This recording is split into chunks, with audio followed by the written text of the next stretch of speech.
Je voudrais aussi porter à votre connaissance, sur demande du ministre de la Justice, garde des Sceaux, en application des dispositions de l'article 61 de la Constitution, dernier alinéa, et de l'article 51 de notre règlement intérieur, dernier alinéa, le bureau de l'Assemblée nationale réuni le jeudi 5 décembre 2024 a procédé à la radiation de Barthélémy Toye Dias.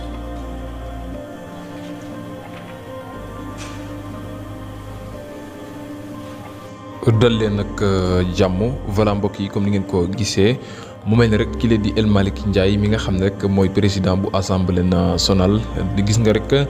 déclaration bi nga xam ne daal na koy def ñeel rek Barthélémy Dias rajo bi nga xam ne daal nañ ko koy raje foofee ca assemblée nationale ci dossier am ak ki nga xam ne moo di Ndiaga Diouf ginnaaw rek li nga xam ne moo di dossier moom ak Ndiaga Diouf moom mi le condamnation définitive boobee waral rek ministre bi nga xam ne moom lañ dénk wàllum justice di Ousmane Diagne daal di xamal waa assemblée rek ne kii di Barthélémy mënut a nekk député foofee ci assemblée mu mel ni rek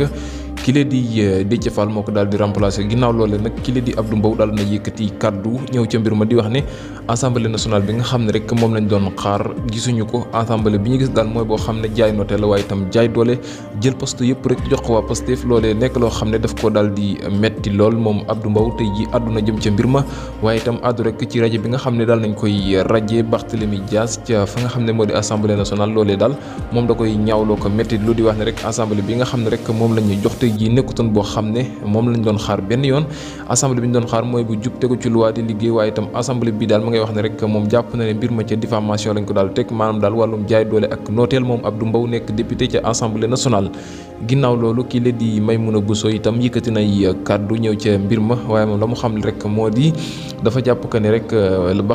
Barthélémy Dias yoon dafa daal di def liggéeyam rek xamul dañ ko jaay doole wala jaayuñu ko doole waaye moom la mu jàpp rek moo di kii di justice daal dafa daal di def li nga xam ne rek moo di liggéeyam moom Maïmouna Bousso loolee moo di ab réaction ca mbir ma ginnaaw bi nga xam ne daal nañ koy dékk micro ginnaaw bi nga xam ne rek kii la di El Malick daal nay annoncé lu ni mel moom Maïmouna Bousso réaction boobu la daal di jël moo di rek dafa jàpp ne kii la di justice dafa daal di def liggéeyam rek waaye moom jàppul ne justice daal na koy teg ci ak nooteel wala itam ak jaay doole jërë ngeen jëf